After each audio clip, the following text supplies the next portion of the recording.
My dear loving student, कैसे हैं बेटा आप लोग। जिस घड़ी का आपको इंतजार था वो घड़ी आ गई।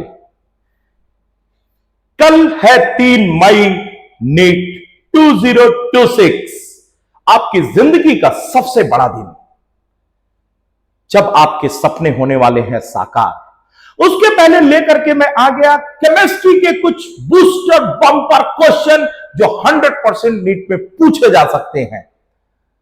बेटा मैं भगवान तो नहीं हूं, जो बता दिया वही आ गया, लेकिन मेरा 27 साल के एक्सपीरियंस से जो मैंने क्वेश्चन फ्रेम किए हैं, जो बार बार एग्जाम में पूछे जाते हैं, मैं उन्हीं क्वेश्चंस को लेकर के आया हूं। फटाफट बेटा एक बार मैं पूरी आपकी केमिस्ट्री को फटाफट रिवाइज करा देता हूं। तो चलिए बेटा बिना टाइम वेस्ट किए हुए आते हैं हम लोग उन बेस्ट क्वेश्चंस पे जो बार बार एग्जाम में पूछे जाते हैं। चलिए स्टार्ट करते हैं बेटा। तो हमारा बम्पर क्वेश्चन फंस गया नीट में, और हम लोग मिलेंगे 3 मई के शाम को। पेपर कैसा होगा?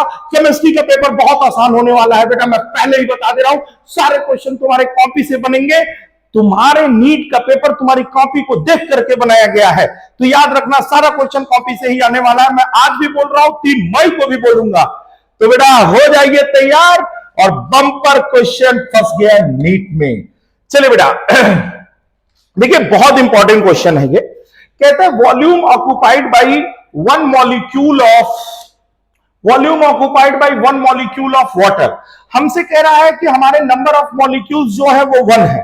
बेटा जी अगर हमारे नंबर ऑफ मॉलिक्यूल्स, जो नंबर हमको दिया हुआ है बेटा, नंबर्स दे दिया 1, तो मोल निकालने के लिए आप क्या कहते हो? मोल नंबर अपॉन एवोगैड्रो नंबर। ये मिल गया मोल। मोल निकालने के बाद आप इसका वेट निकाल लीजिए। वेट इक्वल टू हो जाएगा mole into molecular weight, 1 upon n naught into हो गया 18।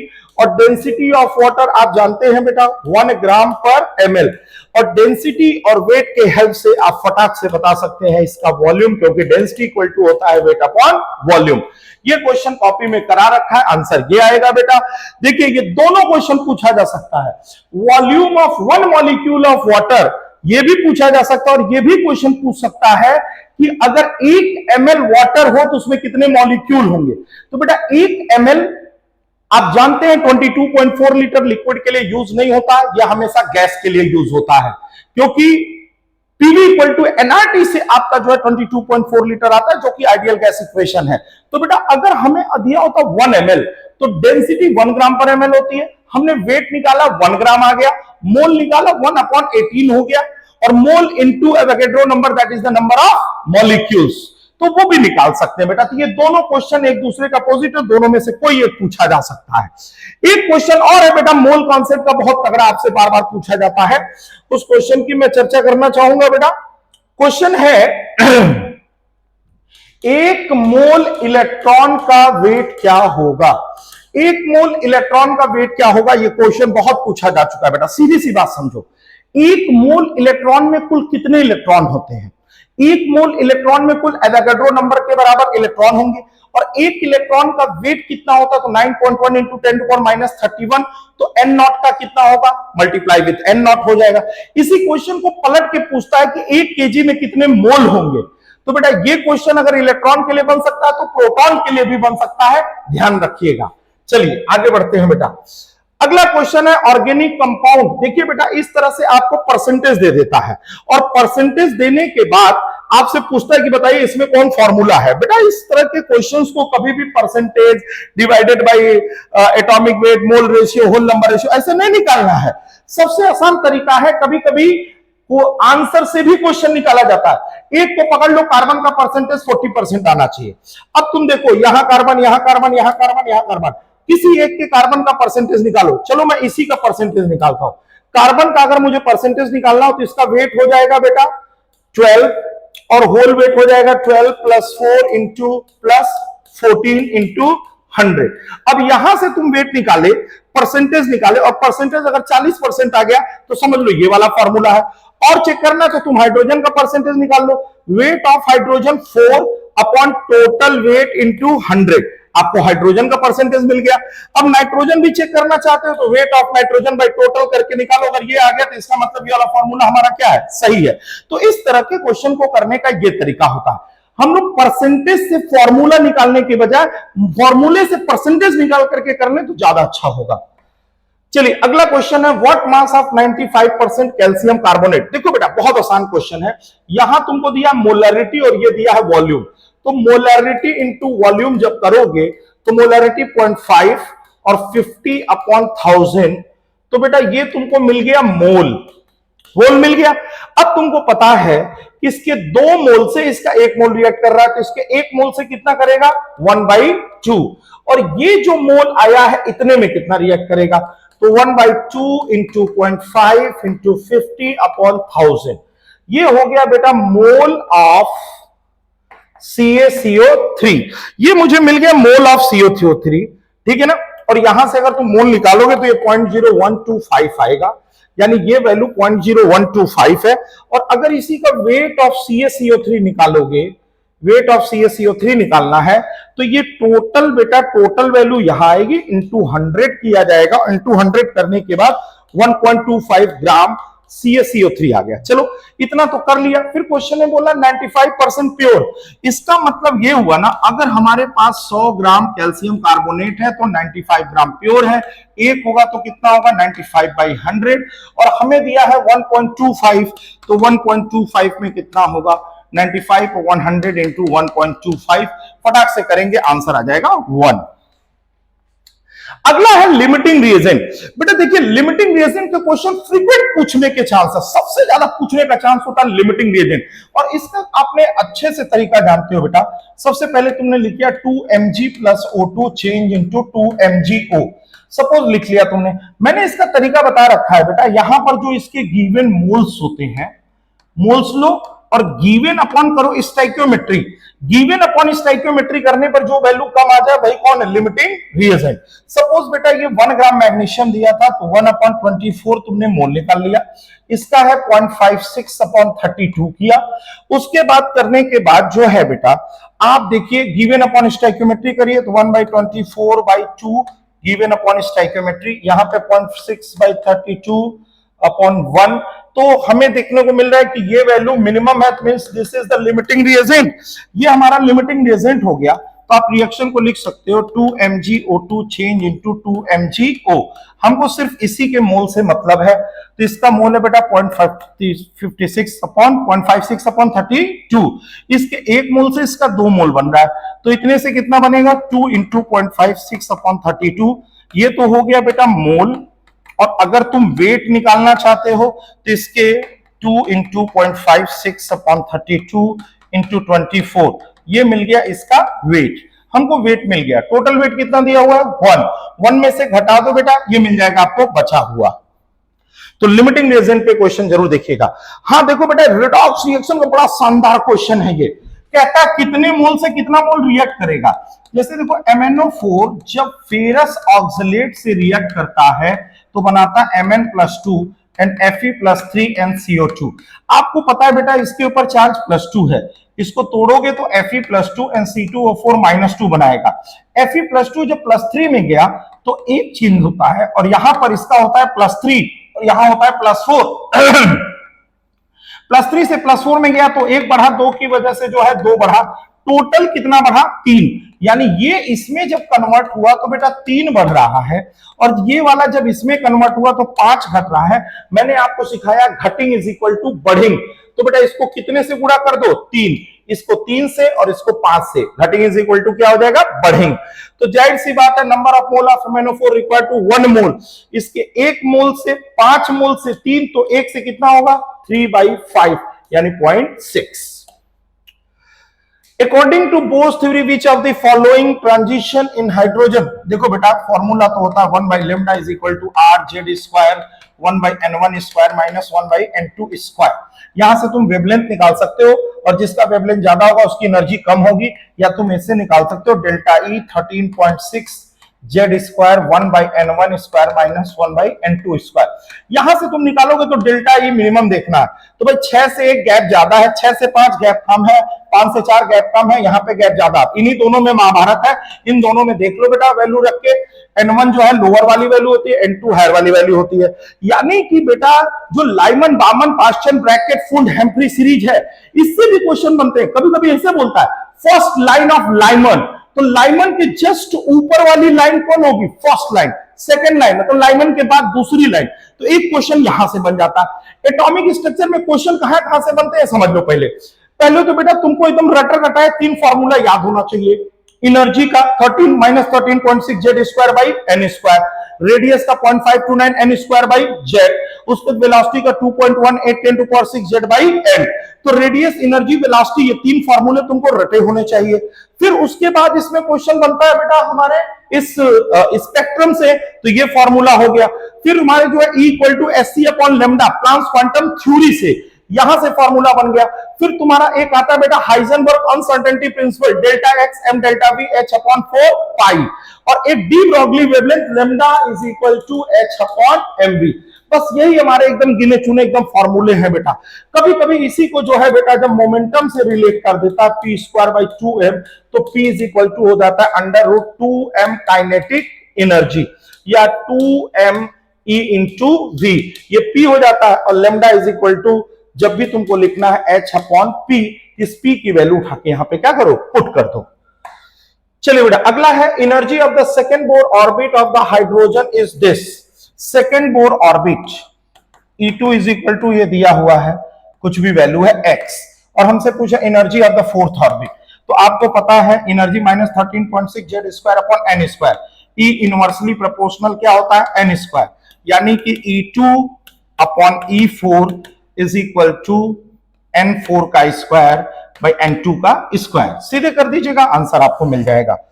अगला है बेटा measurement of the electron position associated with uncertainty in momentum, gram per centimetre में दिया है, ग्राम में सब दिया है।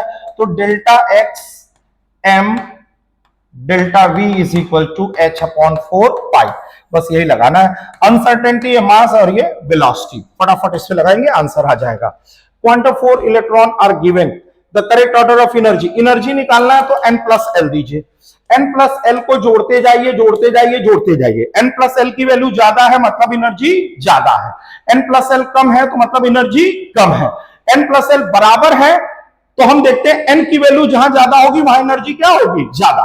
बेटा इलेक्ट्रॉनिक कॉन्फ़िगरेशन को गवर्न करने के 4 रूल आते हैं। अफबाउ प्रिंसिपल, एनर्जी का बढ़ता हुआ क्रम, Hund's rule, Pauli rule, n plus l, ठीक है। हुन्स ने कहा था बेटा पहले इलेक्ट्रॉन अकेले अकेले भरते हैं फिर पेयर्ड होते हैं। पाउली ने कहा 2 इलेक्ट्रॉन की चारों क्वांटम नंबर वैल्यू सेम नहीं हो सकती है। इलेक्ट्रॉनिक कॉन्फ़िगरेशन लिखना बेटा मैंने आपको बहुत बेहतरीन तरीके से सिखाया है, पूरा ट्रिक बता रखा है कि पूरे पीरियोडिक टेबल में इलेक्ट्रॉनिक कॉन्फ़िगरेशन में कहां-कहां एक्सेप्शन पाए जाते हैं। क्रोमियम और कॉपर तो सबको याद रहता है, D4 D5 D9 D10, लेकिन उसके अलावा मैंने पूरे डी ब्लॉक में आपको बताया है।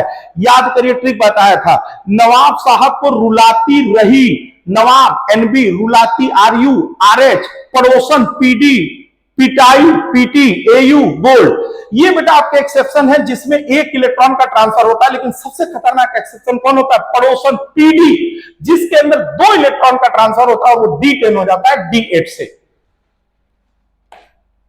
चलिए बेटा correct set of 4 quantum number value, rubidium आप जानते हैं, lithium, lithium, sodium, potassium, rubidium, ठीक है। 2 3 4 5 5s1 है, तो बेटा n की वैल्यू 5, l की वैल्यू 0, m की वैल्यू 0, पहला है तो प्लस हाफ, फटाफट। Uncertainty in position of electron moving with the velocity of 3 into this, तो बेटा इसका जो है 0.001% कर देना, ये तुमको डेल्टा वी मिल जाएगा। वही फॉर्मूला है delta x m delta v h upon 4 pi. Correct order of the atomic radii of lithium beryllium boron. तो देखो बेटा एटॉमिक स्ट्रक्चर में हमें क्या क्या पढ़ने हैं, तो मैंने बता दिया एनर्जी, रेडियस, वेलोसिटी के फॉर्मूले, उससे रिलेटेड ग्राफ, उसके बाद जो है प्लांक्स क्वांटम थ्योरी का फॉर्मूला, फिर स्पेक्ट्रम का फॉर्मूला, फिर उसके बाद जो है हमारा आता है बेटा आपका क्वांटम नंबर, चारों क्वांटम नंबर वैल्यू कैसे निकालते हैं, इलेक्ट्रॉनिक कॉन्फ़िगरेशन के एक्सेप्शंस, अनसर्टेनिटी, ठीक है, अनसर्टेनिटी पोजीशन वाला फॉर्मूला हो गया। बस इतना तैयार रखिएगा, एटॉमिक स्ट्रक्चर में कोई दिक्कत नहीं है। अगला आता है बेटा arrange the following element in. देखो बेटा मैं अभी बता दे रहा हूं कि आपके पीरियोडिक टेबल से जो क्वेश्चन पूछेगा, एटॉमिक रेडियाई, आयोनाइजेशन एनर्जी, सबसे ज्यादा फ्रीक्वेंटली पूछने का चांस है आयोनाइजेशन एनर्जी का। आप जानते हैं atomic radii left to right जाने पर बढ़ती है कि घटती है? बेटा घटती है, क्योंकि ऑर्बिट जो है वो कांस्टेंट होता है, उसमें इलेक्ट्रॉन और प्रोटॉन बढ़ते जाते हैं। इलेक्ट्रॉन प्रोटॉन के बढ़ने से अट्रैक्शन बढ़ता है, और जब अट्रैक्शन बढ़ेगा तो साइज क्या करेगा? घटेगा। तो धड़ल्ले से आंसर आप लगा सकते हैं बेटा। अगला है इलेक्ट्रोनेगेटिविटी। इलेक्ट्रोनेगेटिविटी जिसकी साइज छोटी होगी उसकी इलेक्ट्रोनेगेटिविटी क्या होगी? ज्यादा। मैंने आपको ट्रिक भी बता रखा है, lithium, beryllium, boron, carbon, nitrogen, oxygen, fluorine, 1 से शुरू करो, 0.5 जोड़ते चले जाओ। ठीक, यहां पर सोडियम है, मैग्नीशियम है, एल्यूमिनियम है, सिलिकॉन है, फास्फोरस है, सल्फर है, क्लोरीन है। इसको 0.9 से शुरू करना, 0.5 जोड़ते जाना, ठीक है ना। 1.2, 1.5, 2.1, 2.9, 1.2, 1.5, 1.8, 2.1 और लास्ट में बेटा 2.5 और 3। यहां तक 0.3 जोड़ते हैं, लास्ट में 0.4 और 0.5 जोड़ते हैं। ठीक है ना भाई। देखिए जिसकी साइज छोटी होगी उसकी इलेक्ट्रोनेगेटिविटी क्या होगी? ज्यादा। फ्लोरीन की साइज छोटी है, सबसे ज्यादा इलेक्ट्रोनेगेटिव है fluorine, oxygen, nitrogen, carbon, then silicon. Correct sequence of the, देखिए एक क्वेश्चन यहां तैयार रखिएगा, neutral oxide, basic oxide, acidic oxide, इससे क्वेश्चन पूछ सकता है। आपकी एनसीईआरटी के पी ब्लॉक में बेटा लाइट लिखा हुआ है, न्यूट्रल ऑक्साइड NO, ठीक है, CO। न्यूट्रल ऑक्साइड कौन कौन से होते हैं? मेटल के ऑक्साइड बेसिक होते हैं, नॉन मेटल के ऑक्साइड जो होते हैं वो एसिडिक होते हैं। तो बेटा ये हो गया, ये न्यूट्रल है, ये एसिडिक है, ये सब बेसिक है। ट्रांजिशन मेटल जो होते हैं सॉरी बेसिक हो गया, एम्फोटेरिक, ये क्या है? एम्फोटेरिक है। जो नॉन मेटल होते हैं, मेटल के जो होते हैं ना ऑक्साइड, वो ज्यादा बेसिक होते हैं। ट्रांजिशन मेटल के जो ऑक्साइड होते हैं थोड़े कम बेसिक होते हैं, ये ध्यान रखिएगा। अब देखिए बेटा, जिसके ऊपर हम लोग कहते हैं आइसो इलेक्ट्रॉनिक है, तो जिसके ऊपर जितना ज्यादा निगेटिव चार्ज होता है उसकी साइज उतनी बड़ी होती है। एक तरीका चेक करने का और होता है बेटा Z/E, प्रोटॉन अपॉन इलेक्ट्रॉन का रेशियो। प्रोटॉन और इलेक्ट्रॉन का रेशियो देखिए, वहां से आपको फटाफट कर सकते हो, Z/E ज्यादा, साइज छोटी। दूसरी बात एक याद रखना बेटा, जैसे देखिए आजकल इससे क्वेश्चन ज्यादा पूछता है एलिमेंट के नाम को लेकर के, 101 से लेकर के 118 तक के नाम आपको मैंने ट्रिक बता रखा है, भूलिएगा मत। मेंडल, नो लॉ, रदरफोर्ड डूब गया समुद्र में, बोर हंस मत, ड्रामा स्टेडियम में रोज मजेदार, कपूर नाना फ्लाइट से मॉस्को गए, लीवर 3 आर्गन के बराबर, लीवर मोरियम, टेंसिन, ऑग्निशन, 118। इसमें से एक क्वेश्चन जरूर बन सकता है बेटा।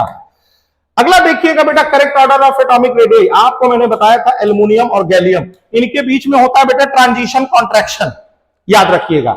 लेंथेनाइट कॉन्ट्रैक्शन जैसे आप पढ़े थे ना, लेंथेनाइट कॉन्ट्रैक्शन आपको मैंने बताया था, जिरकोनियम और हाफनियम की साइज अप्रॉक्सीमेट आपस में बराबर होती है, लेंथेनाइट।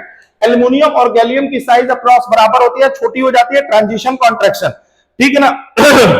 उसी तरह बेटा एक दो एग्जांपल मैंने और बताए थे, जहां पे डायगोनल रिलेशनशिप था, उनकी साइज आपस में अप्रॉक्सीमेट आपस में क्या हो जा रही थी? बराबर। बेरिलियम की एल्युमिनियम के बराबर हो जा रही थी, ठीक है ना। उसके बाद जो है आपने देखा था बेटा आयरन, कोबाल्ट, निकल, जेड इफेक्ट और स्क्रीन इफेक्ट दोनों बराबर हो जाते हैं, इसलिए दोनों की साइज आपस में क्या हो जाती है? बराबर। ये साइज बराबर वाले भी क्वेश्चन हो गए बेटा। तो यहां पर देखिए आंसर सी हो जाएगा बेटा, एल्युमिनियम जो है इसकी साइज छोटी हो गई ड्यू टू ट्रांजिशन कॉन्ट्रैक्शन। इसका बेटा एक वो भी है, boron, aluminium, gallium, indium, thallium. Ionisation energy का बहुत इंपॉर्टेंट ऑर्डर है, मैंने याद कराया था, DIDI, दीदी याद रखिएगा, घटा बढ़ा। अगला बेटा, विच of the following order is wrong. पहली बात तो देखिए ये NH3 मोस्ट बेसिक है, लिस्ट एसिडिक है। Lithium, beryllium, boron, carbon first IP गलत है। बेरिलियम का कॉन्फिगरेशन स्टेबल है जो बोरॉन से ज्यादा, बहुत इंपॉर्टेंट क्वेश्चन मेरा पूछ सकता है। जिसकी साइज जितनी बड़ी होगी उसका बेसिक नेचर उतना ज्यादा होगा। यहां पर देखिए बेटा ऊपर से नीचे आने पर ऑर्बिट का साइज बढ़ रहा है, इसलिए साइज क्या कर रही है? बढ़ रही है। Which element configuration has the highest difference between second and third? 2 electron निकालने के बाद कॉन्फ़िगरेशन स्टेबल हो जाए। तो आप देख रहे हैं बेटा यहां जैसे 2 इलेक्ट्रॉन आपने निकाला, ये इनर्ट गैस बन गया, आंसर हो गया डी। अगला है बेटा the correct order of dipole moment of the 4 NH3H2CH4H। Most polar electronegativity सबसे ज्यादा होगी। इसके पास एक लोन पेयर है, इसके पास जो है 2 लोन पेयर है, इसके पास कोई लोन पेयर नहीं है, इसकी सिमेट्री हो जाएगी। और जितने भी सिमेट्रिकल स्ट्रक्चर होते हैं बेटा, बॉन्ड पेयर रिपल्सन आपस में बराबर, इनका सिमेट्री है, तो डाइपोल मोमेंट क्या होगा, जीरो। सबसे कम किसका होना चाहिए, CH4 का, और सबसे ज्यादा किसका होना चाहिए, HF का। धड़ाक से मारो, एक ही आंसर मिला। Which of the following is the correct order of the dipole moment? Dipole moment, ये देखो बेटा BF3 कभी हो नहीं सकता, क्योंकि sp3 हाइब्रिडाइजेशन है, सारे बॉन्ड पेयर है, सिमेट्री हो गई, इसकी क्या हो गई, zero.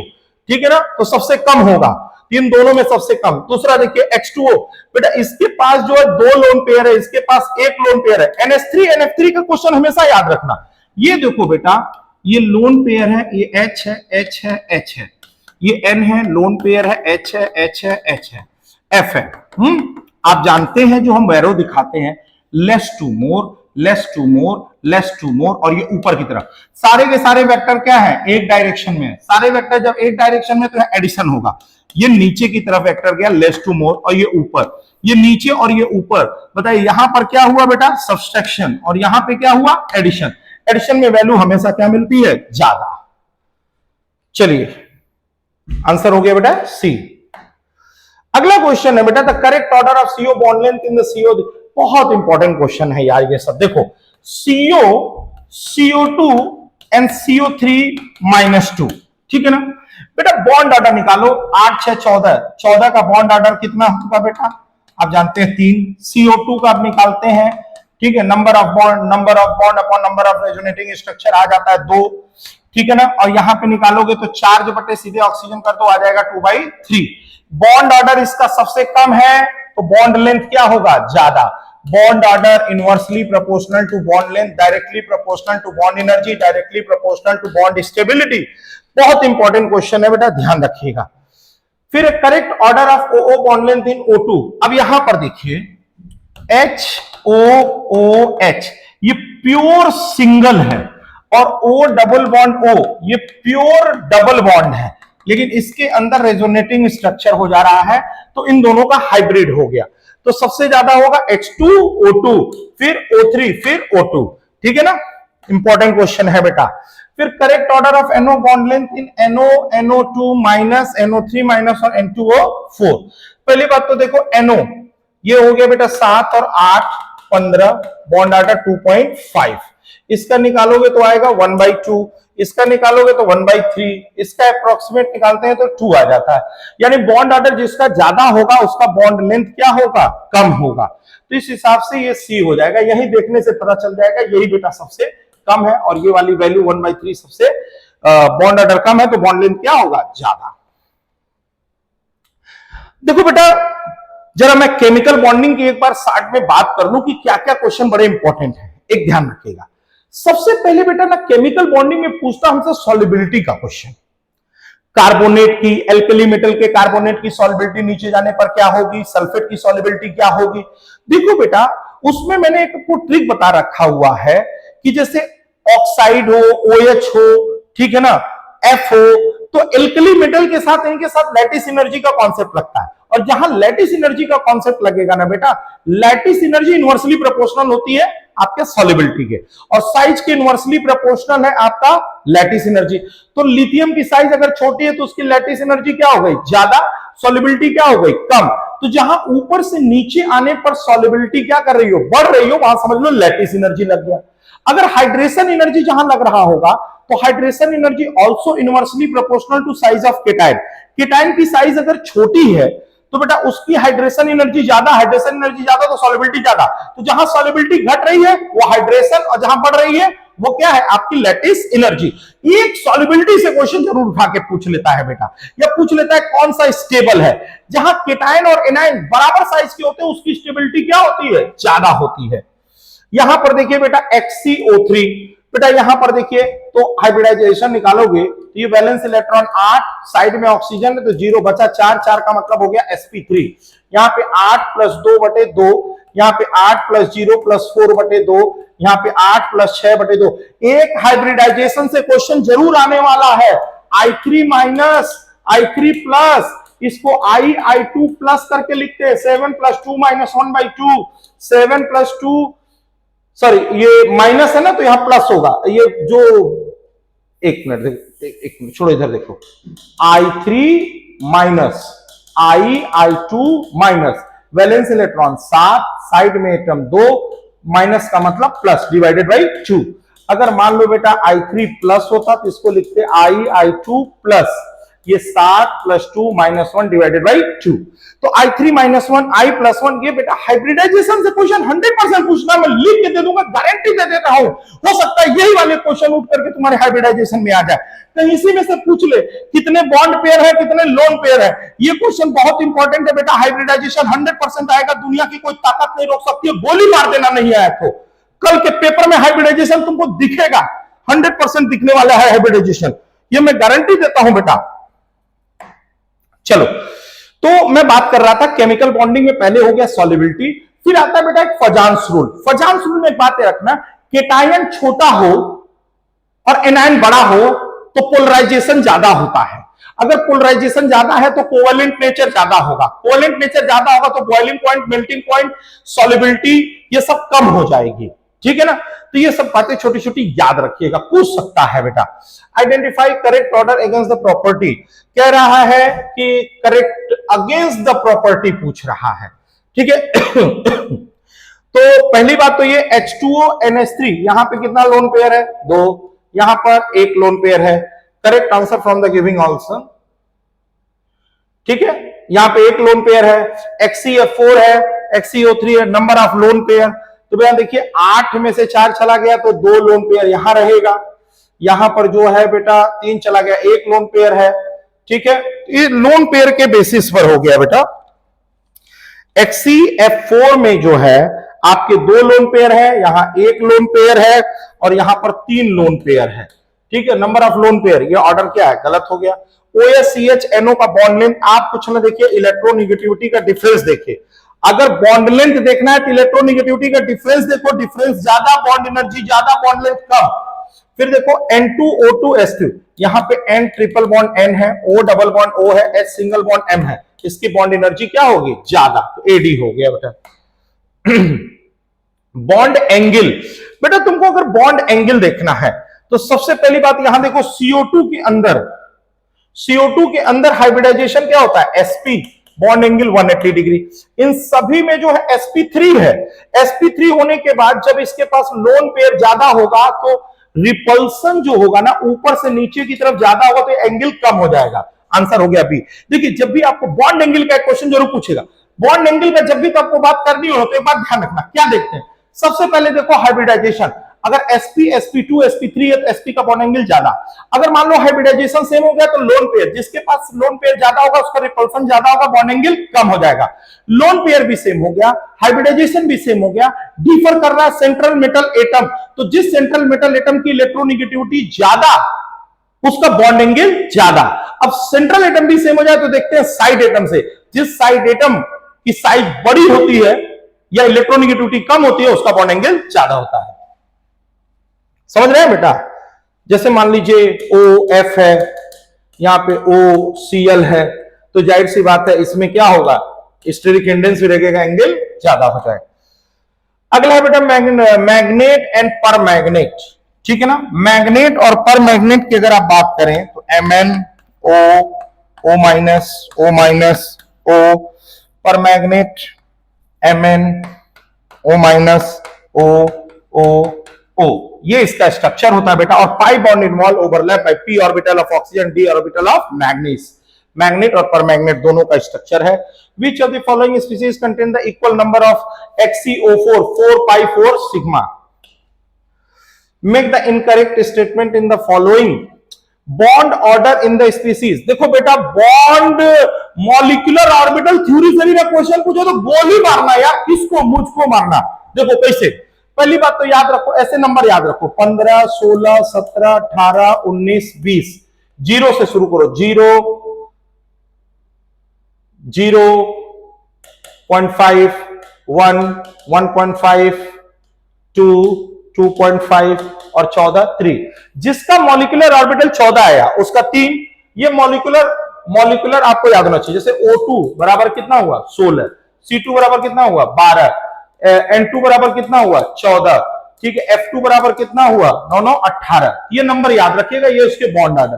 Bond order directly proportional to stability, inversely proportional to bond length, directly proportional to bond energy. याद रखना 100% पूछेगा। और हां, तुमसे पूछ ले अगर दो तरह के इलेक्ट्रॉनिक कॉन्फ़िगरेशन होते हैं, एक नाइट्रोजन वाले, ऑक्सीजन वाले, मैंने याद कराया है। नाइट्रोजन के लिए क्या होता है, बी ए बाबा 2 1 2 1, 2 माने पाई 2px पाई 2py और 1 माने सिग्मा 2pz। उसके बाद एंटी बॉन्डिंग आ जाता है pi star 2px pi star 2py and sigma star 2pz। तो बेटा ये ऑर्डर जरूर याद रखिएगा इलेक्ट्रॉनिक कॉन्फ़िगरेशन लिखने के लिए, ठीक है ना। जब डाई एटॉमिक से इलेक्ट्रॉन लॉस्ट होता है तो बॉन्ड एनर्जी इंक्रीज कर जाती है, ये गलत है, बढ़ जाती है, घट जाती है।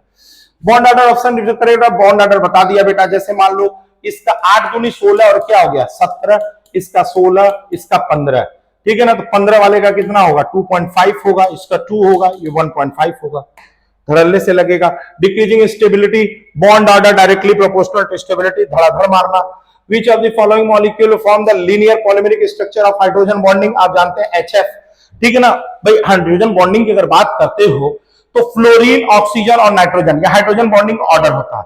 लेकिन अगर मॉलिक्यूल की बात किया जाए तो HF, H2O और NH3 में, तो H2O ज्यादा हो जाएगा बॉइलिंग पॉइंट, फिर HF और फिर आएगा आपका NH3। तो दो तरह के होते हैं, इंटर और इंट्रा। कभी कभी इंट्रामोलिकुलर हाइड्रोजन बॉन्डिंग देकर के पूछ लेता है, बताइए किसके अंदर इंट्रामोलिकुलर हाइड्रोजन बॉन्डिंग है। भाई जिसके अंदर हाइड्रोजन बॉन्डिंग ज्यादा होगी उसका boiling point, melting point, viscosity ये सब ज्यादा होगा। मेरी बात ध्यान से सुन लो, पी ब्लॉक के अंदर तुम्हें दो बातें हमेशा रट के जानी है, oxy acid of phosphorus, oxy acid of sulphur, oxy acid of halogen, तीनों में से 100% क्वेश्चन आएगा। दूसरी बात ये याद रख लेना, जो मैंने यहां पर बोला है ऑक्सी एसिड के साथ साथ बेटा ऑक्सी एसिड तो याद करिएगा ही करिएगा। एक मिनट बेटा, अभी दिमाग से उतर गया है, अभी मैं बता दूंगा कि पी ब्लॉक में एक चीज और आपको रट के जानी है, तो एसिडिक, बेसिक, न्यूट्रल ऑक्साइड जो होते हैं वो हमेशा पूछता है। पी ब्लॉक के अंदर आप देखिएगा 3 बॉक्स बनाया होगा। 3 बॉक्स में जैसे NH3, PS3, ASH3, मैंने बॉक्स को डिस्कस भी किया था बेटा। इन तीनों के अंदर देखिए bond stability, bond angle, acidic order, basic order दिया होगा। ऐसे ही H2O, H2S में बॉइलिंग पॉइंट, मेल्टिंग पॉइंट सब मैंने ट्रिक से याद करवाया था। HF, HCl, HBr, HI में 3 आपको बॉक्स टाइप का एनसीईआरटी में बनाया, वो तीनों बॉक्स रट के जाना, पढ़ के जाना, 100% क्वेश्चन आएगा उसमें से। चलो जी, हम कह रहे हैं 1 mole of gas heated at a constant volume. बेटा कांस्टेंट वॉल्यूम का मतलब वर्क डन 0 हो गया। डेल्टा E बराबर होता है Q प्लस W, थर्मोडायनेमिक्स का पहला फार्मूला, W 0 तो डेल्टा E बराबर हो गया Q। कहानी खत्म। आइडियल गैस एक्सपेंड आइसोथर्मली, तो बेटा देखो work done equal to minus P external delta V। P ये हो गया यहां से डेल्टा V, P एक्सटर्नल दिया हुआ, और 1 newton metre is equal to होता है 1 जूल। याद रखिएगा, फटाफट आंसर निकल जाएगा यहां पे। अगला बेटा, under isothermal condition a gas 300 K expand 0.1 to this against a constant external pressure of 2, the work done by the gas, ठीक है ना। Expand 1 litre against a constant external pressure, the work done by the isothermal condition में है, ठीक है भाई। तो क्या करना है, W equal to minus P external delta V, बस लीटर एटमॉस्फेयर को बदल दीजिएगा जूल में, आंसर मिल जाएगा। ध्यान रखना बेटा।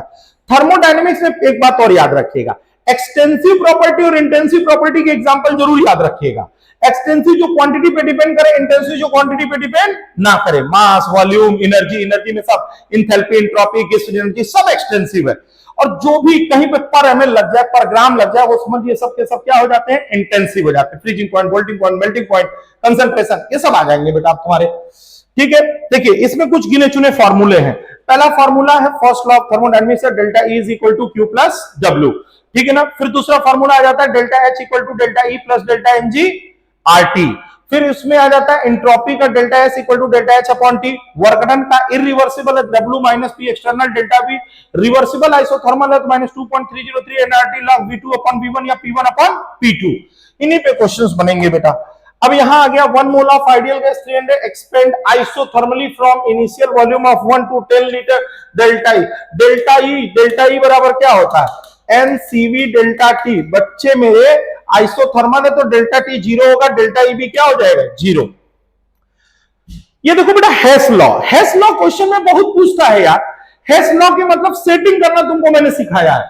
तुम इस टारगेट रिएक्शन पे देखो, तुम इस टारगेट रिएक्शन पे देखो, इस टारगेट है इसको सिर्फ देखना है और इनकी सेटिंग करनी है। ये देखो Fe2O3 FeO2O3 दोनों जो है सेम साइड में, मतलब इसका इसका इक्वेशन क्या होगा प्लस। उसके बाद आप देखिए ऐसे को देखिए जो एक ही जगह दिखाई दे रहा है, एक से ज्यादा जगह दिखाई ना दे।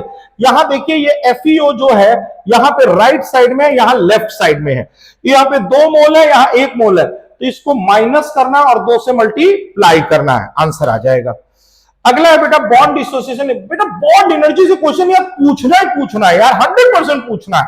देखो कह रहा है कि enthalpy of formation of HCl, formation की रिएक्शन क्या होती है, 1 मोल बनाना है और वो भी उसके स्टेबल एलिमेंट से, हाफ Cl2 हाफ दिस, और ये डेल्टा H की वैल्यू हमसे पूछ रहा है और सबकी बॉन्ड एनर्जी दी है, simple delta H equal to bond energy of reactant minus bond energy of product.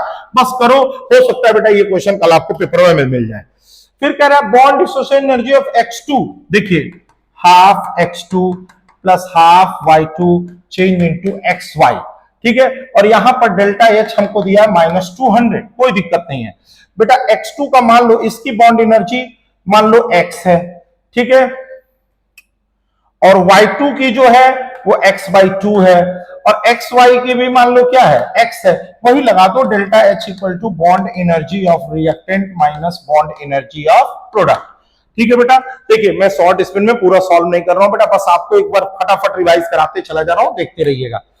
अगला है बेटा the entropy change in the fusion 1 mole of solid melting, formula है delta S equal to delta H upon T. अगर reversible isothermal होता तो delta S equal to 2.303 N R log V2 upon क्या होता V1। अगला है given entropy value. बेटा मान लीजिए अगर कोई रिएक्शन दिया हुआ है और सबकी एंट्रोपी दे रहा है और आपसे चेंज पूछे तो entropy of product minus entropy of reactant होता है। अब यहां पर देखिए ये है डेल्टा एच फॉर्मेशन। फॉर्मेशन की रिएक्शन जो होती है वो एक्सोथर्मिक होती है।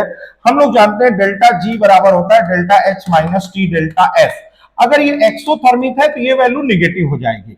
दूसरी चीज यहां पर नंबर ऑफ मोल्स हमारे बढ़ रहे हैं तो एंट्रोपी की वैल्यू क्या होगी पॉजिटिव। ये भी मिल गया पॉजिटिव, पॉजिटिव में निगेटिव का गुणा करोगे तो ये भी निगेटिव, ये भी निगेटिव, दोनों को जोड़ दीजिए तो हमें क्या मिलेगा निगेटिव। तो यहां से देखिए आंसर ये मिल जाएगा आपको। ये फॉर्मूला है, सिंपल फॉर्मूला बेटा, delta G equal to delta H minus T delta S. इसकी वैल्यू निगेटिव हो तो स्पॉन्टेनियस, पॉजिटिव हो तो नॉन स्पॉन्टेनियस, जीरो हो तो इक्विलिब्रियम। ठीक है, ये देख लेंगे। तो बेटा देखिए थर्मोडायनेमिक्स में क्या क्या चीजें आप देख लीजिएगा। एक्सटेंसिव इंटेंसिव का एग्जांपल देख लीजिएगा, फर्स्ट लॉ थर्मोडायनेमिक्स का फॉर्मूला, वर्क डन का फॉर्मूला, फिर उसके बाद जो है वैसे मोलर हीट कैपेसिटी मतलब required heat upon change in temperature, molar heat capacity required heat upon mole into temperature हो जाएगा, स्पेसिफिक हो तो मोल की जगह वेट हो जाएगा। ठीक है ना, हीट कैपेसिटी एक्सटेंसिव और बाकी दोनों इंटेंसिव है। उसके बाद एंट्रोपी पे आ जाओ, एंट्रोपी मेजर करता है डिग्री ऑफ रैंडमनेस को। एंट्रोपी कौन कौन से फैक्टर पे डिपेंड करता है भाई, जितना ज्यादा रैंडमनेस होगी एंट्रोपी उतनी ज्यादा, गैस की एंट्रोपी ज्यादा होती है, प्रेशर बढ़ाने पे मॉलिक्यूल पास आते हैं एंट्रोपी घटती है, टेम्परेचर बढ़ाने पे एंट्रोपी क्या करती है बढ़ती है, मिक्सचर बढ़ाने पे एंट्रोपी क्या करती है बढ़ती है। तो ये बेटा बात ध्यान में रखिएगा, ठीक है ना, कौन कौन से फैक्टर पे इफेक्ट कर रहा। एक अंडे का फंडा जरूर याद रखिएगा, हम लोग सोचते हैं अंडे को हमने बॉयल किया तो वो लिक्विड हो गया, लिक्विड से सॉलिड हो गया तो एंट्रोपी घट गई, ऐसा कुछ नहीं है, वो डीनेचर्ड कर जाता है और हैप्सर्ड हो जाता है तो एंट्रोपी बढ़ जाती है। रबर बैंड को स्ट्रेच करने पे एंट्रोपी घट जाती है। ये सब बातें हैं बेटा। चलिए, और उसके बाद हेस लॉ आता है, हेस लॉ में बॉन्ड एनर्जी का, जैसे डेल्टा एच बराबर क्या होता है heat of formation of product minus reactant. अगर कंबशन दिया हो तो reactant minus product, bond energy दिया हो तो रिएक्टेंट माइनस प्रोडक्ट। फॉर्मेशन का मतलब होता है 1 मोल बनाना, कंबशन का मतलब होता है 1 मोल जलाना। कभी कभी ये भी पूछता है heat of neutralisation strong acid strong base का तो -57.1 किलो जूल पर इक्विवेलेंट होता है, लेकिन अगर कोई वीक आ गया तो उससे कम होता है। लेकिन एचएफ के केस में जो होता है बेटा एक्सेप्शन है, वो ज्यादा हो जाता है क्योंकि हाइड्रेशन एनर्जी भी वहां लग जाती है। चलिए ये देखिए बेटा, ये आ गया इक्विलिब्रियम। देखिए बेटा इक्विलिब्रियम में पहले छोटी बातें याद रखिएगा, इक्विलिब्रियम डायनेमिक इक्विलिब्रियम होता है, रेट ऑफ फॉरवर्ड बैकवर्ड आपस में बराबर हो जाते हैं, डेल्टा जी की वैल्यू जो होती है वो 0 हो जाती है। एक क्वेश्चन जो 100% पूछा जाता है, हमारा इक्विलिब्रियम कांस्टेंट 2 ही चीजों पे डिपेंड करता है। पहली बात तो वो टेम्परेचर पे डिपेंड करता है, एंडो में टेम्परेचर बढ़ा तो के की वैल्यू बढ़ी, एक्सो में टेम्परेचर बढ़ा तो के की वैल्यू घटी। दूसरा डिपेंड करता है स्टोइकियोमेट्री पे, अगर किसी रिएक्शन को हम रिवर्स कर देते हैं तो वैल्यू 1/k हो जाती है, 2 से मल्टीप्लाई करते हैं तो पावर चला जाता है, 2 को जोड़ देते हैं तो के में मल्टीप्लाई हो जाता है। अब यहां पर ये क्वेश्चन लेकर के मैं आया हूं, अब धड़ाधड़ देखते जाइए बेटा, पहले वही चीजें सेटिंग पकड़िए। ये देखिए यहाँ पे 2NH3 है, यहाँ 2NH3 है, ये लेफ्ट में है, यहाँ राइट में है, यानी रिवर्स करना है तो वैल्यू 1/k1 हो गई। यहाँ पर 2NO है, 2NO मतलब प्लस करना है तो वैल्यू K2 मल्टीप्लाई हो गई। यहाँ पे देखिए ये दोनों सेम साइड में है लेकिन इसको 3 से मल्टीप्लाई करना पड़ेगा तो K3 पे क्यूब हो गया। फटाक से आंसर मिल गया बेटा इसका, धड़ाधड़। Consider the following reaction in the seal tube. देखिए N2O2 और NO सबका कंसेंट्रेशन दिया है तो पहले आप K निकाल लो, तो N2O2 अपॉन NO का स्क्वायर, और जब इसको बेटा पूरा रख करके आप सॉल्व करेंगे और सॉल्व करने के बाद बेटा इसका K निकालेंगे तो K की वैल्यू आ जाएगी 1.607। इतनी आने के बाद जो है आप जैसे मान लीजिए अब आप इसको लिखे 2NO change into N2 plus O2, ऐसे आपने इसको लिख लिया और इसका मोल दिया 0.1, ये 0, ये 0, 0.1 माइनस 2x, ये x और ये x, फिर आपने लिखा k, ये हो गया x 0.1 माइनस 2x का स्क्वायर, और k की वैल्यू आपने मिली हुई है 1.60 समथिंग, x आपने निकाल दिया, x मिला डिसोसिएशन, और आपसे क्वेश्चन में पूछा degree of dissociation of NO, तो NO अल्फा हो जाएगा 2x अपॉन इनिशियल, x की वैल्यू यहां पुट कर दीजिएगा, अल्फा आपको मिल जाएगा। ठीक है, तो एक इस तरह का क्वेश्चन पूछता है बेटा, जब Kc की वैल्यू Kp से ज्यादा हो तो फॉरवर्ड, Kp ज्यादा हो जाए तो बैकवर्ड, ठीक है ना, दोनों बराबर हो जाए नो मूवमेंट। फिर हम लोग कहते हैं बेटा एक relation Kp equal to Kc RT power delta n, ठीक है ना, Kp equal to Kx P power delta n, Kp किसी का रिलेशन हो गया, K के ऊपर कौन कौन से फैक्टर इफेक्ट कर रहे हैं, इक्विलिब्रियम से रिलेटेड ये क्वेश्चन हो गया। लीच-एटली प्रिंसिपल में आ जाते हैं भाई, मैं सीधी सी बात याद रखिए, ज्यादा कुछ नहीं, रिएक्टेंट का कंसंट्रेशन बढ़ेगा रिएक्शन फॉरवर्ड चलेगी, प्रोडक्ट का बढ़ेगा बैकवर्ड चलेगी। प्रेशर बढ़ाने पर हमेशा high mole to low mole, pressure का उल्टा होता है वॉल्यूम। इनर्ट गैस मिक्स कर रहे हैं कांस्टेंट वॉल्यूम पे तो कुछ नहीं होगा, कांस्टेंट प्रेशर पे तो वही चीज है बेटा, वॉल्यूम बढ़ता है तो लो मोल टू हाई मोल चलता है, ठीक है ना। टेम्परेचर की जब भी बात करोगे, टेम्परेचर में एंडो बढ़ाने में आगे बढ़ेगा, एक्सो में पीछे चलेगा। यहां देखिए बेटा equilibrium constant for the reaction, delta G का सीधा सा फॉर्मूला है, delta G not equal to -2.303 RT log Kc, बस इसी पे वैल्यू पुट करिएगा, आंसर फटाक से आ जाएगा बेटा। फिर कह रहा है देखिए ये एक्सोथर्मिक है, एक्सोथर्मिक में लो टेम्परेचर होना चाहिए, यहां 4 मोल है यहाँ 2 है, तो प्रेशर हमारा हाई होना चाहिए, तो सीधी सी बात है हाई प्रेशर लो टेम्परेचर, और H2 का कंसंट्रेशन बढ़ाएंगे रिएक्शन फॉरवर्ड चलेगी, एक आंसर हो गया बेटा। मैं ये नहीं कर रहा हूं कि सेम यही क्वेश्चन आ जाएगा, लेकिन मैं ये गारंटी देता हूं इसी से मिलता जुलता क्वेश्चन आपके पेपर में आएगा 100%। आगे बढ़िए बेटा, कॉन्जुगेट बेस एंड ब्रोंस्टेट एसिड, आप जानते हैं कॉन्जुगेट बेस और ब्रोंस्टेट एसिड, ठीक है ना। मान लीजिए हमने बोला एसिड से हाइड्रोजन आयन निकाल दोगे तो कॉन्जुगेट बेस बनता है, और बेस जो होता है वो हाइड्रोजन आयन लेकर क्या बनाता है, कॉन्जुगेट एसिड, बस सिंपल सी बात है बेटा।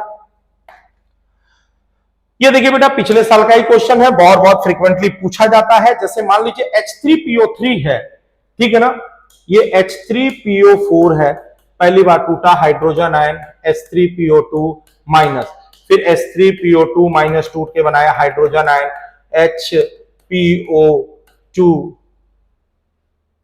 सॉरी ये PO4 है बेटा, PO4 है, ठीक है, माइनस, फिर HPO4 माइनस टूट के बनाया H प्लस और PO4 माइनस 3, ठीक है, PO4 है बेटा, ठीक, मैंने तोड़ा। आप जानते हैं ये इसके ऊपर कॉमन आयन मिलाएगा और ये दोनों मिलकर इसके ऊपर कॉमन आयन इफेक्ट लगाते हैं, और जितना ज्यादा कॉमन आयन इफेक्ट होगा आयोनाइजेशन उतना कम होगा, आयोनाइजेशन कम, हाइड्रोजन आयन कम, हाइड्रोजन आयन कम, Ka की वैल्यू कम, इसीलिए Ka is greater than K2 is greater than K3। तीनों का निकालना है, अगर हमें H3PO4 टूट करके 3 हाइड्रोजन आयन और फॉस्फेट आयन बना रहा है तो तीनों को जोड़ेंगे तो K बराबर हो जाएगा Ka1 into K2 into K3।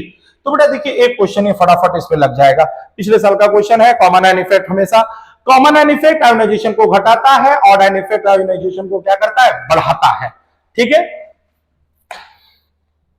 हाँ तो उसमें याद रखिएगा ऑस्टवाल्ड डाइल्यूशन लॉ जो पढ़ते हैं, K equal to C alpha square, hydrogen ion बराबर C alpha, pH equal to minus log hydrogen ion. यही बेस के लिए, एसिड के लिए होता के हो जाता, बेस के लिए K B equal to C alpha square, OH ion बराबर C alpha, POH equal to minus log hydrogen ion. Ostwald dilution law हमेशा वीक के लिए लगता है, हमेशा याद रखिएगा। Following equation prepared by mixing NaOH and HCl concentration, ठीक है। अब इसमें पूछा which of the following equal to 1, 1 pH होने का मतलब एसिडिक है, एसिडिक होने का मतलब HCl का कंसंट्रेशन हमेशा मोल्स क्या होना चाहिए, ज्यादा। सीधे आप लगाइएगा N1V1 minus N2V2 upon V1 plus V2, यहां से आपको मिलेगा नेट हाइड्रोजन आयन, वहां से निकाल दीजिएगा pH। मिक्सिंग के क्वेश्चन बहुत आते हैं, मिक्सिंग के क्वेश्चन में ध्यान रखिएगा, जिसका मोल्स ज्यादा होगा ज्यादा में से कम को घटा दीजिएगा, ठीक है। और हमेशा क्वेश्चन में मोलरिटी नहीं नॉर्मलिटी लेके चलनी है, याद रहे बेटा। What is the correct sequence of this sodium, मान लीजिए सोडियम है तो इसका मतलब NaOH हो गया, अब हमारा H2O, H2S, H2SC, H2Te आया। हम जानते हैं ये वाला जो होता है मोस्ट एसिडिक होता है, तो जाहिर सी बात है मोस्ट बेस मोस्ट एसिडिक मिलेंगे तो pH हमारा कम होगा, इस हिसाब से इसके साथ pH क्या होगा, ज्यादा होगा। HS माइनस RH2, ठीक है बेटा। यहां पे जो होता है RNH2 मोस्ट बेसिक है, प्रोटॉन लेने की टेंडेंसी क्या होगी, ज्यादा होगी। विच ऑफ फॉलोइंग में बेसिक बफर, अगर मान लीजिए बेसिक बफर की हम बात कर रहे हैं तो देखिए बफर में बेटा देखो दो फॉर्मूला है, हेंडरसन इक्वेशन है, एक सिंपल बफर के लिए, एक मिक्स बफर के लिए। तो तुम जानते हो pH equal to pKa log concentration of salt upon acid, pH equal to pKb log concentration of salt upon base. कभी कभी एग्जांपल ही देके पूछ लेता बताइए ये बफर है कि नहीं है, तो उसमें हमको चेक करना है, अगर एसिडिक बफर है तो वीक एसिड होना चाहिए, salt of weak acid strong base होना चाहिए। बेसिक बफर है तो वीक बेस होना चाहिए, salt of weak base strong acid होना चाहिए, ठीक है ना। अब जैसे मान लीजिए इसमें हमको चेक करना है बफर, तो मैंने लिया बेटा मान लो जैसे HCl है, NH4OH है और ये मिलकर बना रहा है NH4Cl and H2O।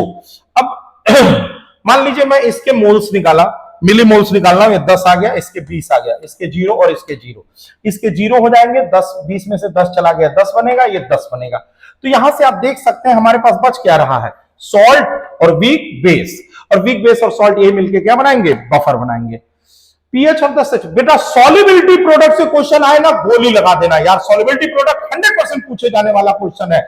यहां देखिए KSP आपसे पूछ रहा है और आपको pH दे दिया है 9, तो POH हो जाएगा 4, OH आयन कंसंट्रेशन 10⁻⁴। पहले ये बताओ बेटा जब CaOH ट्वाइस टूटता है तो क्या बनाएगा, कैल्शियम आयन और 2OH आयन, इसकी सॉल्युबिलिटी S और इसकी सॉल्युबिलिटी कितनी होगी 2S, यानी OH आयन कंसंट्रेशन 2S बराबर 10⁻⁴ हो गया, S बराबर 10⁻⁴/2 हो गया। अब जब इसकी KSP निकालोगे तो KSP is equal to calcium ion और OH आयन का स्क्वायर, ये हुआ S 2S का स्क्वायर, तो यहां से आ जाएगा 4S3। इस S की वैल्यू उठा के यहां पे क्या करिए, रख दीजिए। चलिए बेटा identify the correct order of solubility. देखो जो मेटल सल्फाइड की सॉल्युबिलिटी होती है वो सबसे ज्यादा होती है, मेटल सल्फाइड की सॉल्युबिलिटी सबसे ज्यादा होती है।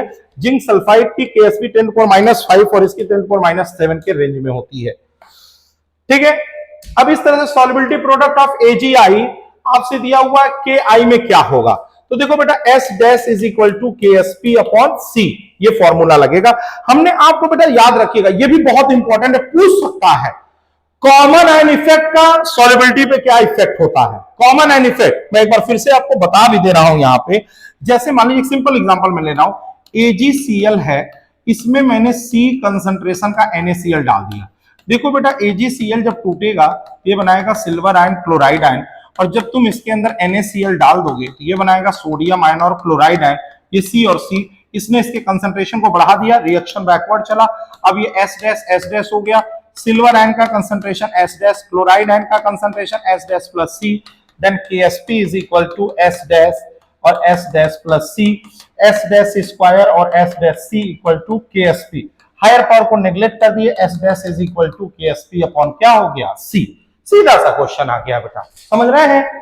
तो बेटा एक क्वेश्चन देखिए कॉमन आयन इफेक्ट पे जरूर पूछता है, बहुत इंपॉर्टेंट है बेटा, इसको ध्यान रखिएगा, ठीक है ना। फिर आता है बेटा इन विच द फॉलोइंग एजी और BR will be highest soluble. देखिए एजी बीआर किसी के साथ अगर कॉम्प्लेक्स बना ले, एनएच अमोनिया के साथ कॉम्प्लेक्स बनाता है, ऑड आयन इफेक्ट लगाएगा, सॉल्युबिलिटी सबसे ज्यादा होगी। फिर अगला विच of the following reaction is the metal displacement. भाई एक मेटल दूसरे मेटल को हटा दे, मेटल डिस्प्लेसमेंट हो गया। यहां पर क्रोमियम का जानते हैं बटरफ्लाई शेप स्ट्रक्चर होता है, ठीक है, ये बटरफ्लाई शेप स्ट्रक्चर हो गया। यहां पे इसका जो होता है +6 होता है। कभी किसी मेटल का ऑक्सीडेशन स्टेट उसके वैलेंस इलेक्ट्रॉन से ज्यादा नहीं हो सकता। चलिए बेटा थोड़ा सा मैं इक्विलिब्रियम की एक बार बात कर दूं, क्या क्या क्वेश्चन आपसे पूछा जा सकता है। इक्विलिब्रियम में सबसे पहले बेटा तो केपीकेसी का रिलेशन हो गया, फिर इफेक्ट ऑफ स्टोइकियोमेट्री के ऊपर हो गया, लीच-एटली प्रिंसिपल हो गया। उसके बाद हम लोग आ जाए आयनिक इक्विलिब्रियम में तो ऑस्टवाल्ड डाइल्यूशन लॉ का फॉर्मूला हो गया, पीएच से रिलेटेड क्वेश्चन हो गया। आयनिक प्रोडक्ट टेंपरेचर बढ़ाने पर क्या होता है, बढ़ जाता है। हाइड्रोलिसिस, हाइड्रोलिसिस में एक बात याद रखना, हाइड्रोलिसिस जो होता है वीक एसिड वीक बेस के कंसंट्रेशन पे डिपेंड नहीं करता है। इसके फॉर्मूले मैंने आपको बहुत शानदार तरीके से रटवाए हैं कि हमेशा जो होता है पानी ऊपर होता है, कमजोर हमेशा नीचे होता है। KW/K, KW/KB, KW/K into KB, ठीक है ना। उसके बाद आता है बफर सोल्यूशन, बफर सोल्यूशन का हेंडरसन इक्वेशन याद रखिएगा। उसके बाद बेटा सॉल्युबिलिटी प्रोडक्ट से 100% क्वेश्चन आएगा, तुम देख लेना, ठीक है। ऑक्सीडेशन, अब रिडॉक्स में आ जा रहे हो तो रिडॉक्स में बेटा पहले तो ऑक्सीडेशन नंबर निकालने तुमको आना चाहिए। कुछ एक्सेप्शनल ऑक्सीडेशन स्टेट मैंने तुमको बता रखे हैं, जैसे हाइड्राजोइक एसिड वाला है, CaOCl2 वाला है, CrO5 वाला है। इसके साथ साथ बेटा एक जो देखिए ऑक्सीडेशन नंबर जैसे HClO, HClO2, HClO3, HClO4, जैसे जैसे ऑक्सीडेशन नंबर बढ़ता है एसिडिक नेचर बढ़ता है, लेकिन H3PO4, H3PO3 और H3PO2 इसके एक्सेप्शंस हैं। यहां पर बेटा ऑक्सीडेशन नंबर के घटने पर एसिडिक नेचर क्या करता है, बढ़ता है। ये क्वेश्चन बहुत फ्रीक्वेंटली ये पूछा जाता है, ऑक्सीडेशन नंबर निकालना या फिर किसी भी रिएक्शन को देख करके बताना, इस तरह के क्वेश्चन इससे पूछे जाते हैं।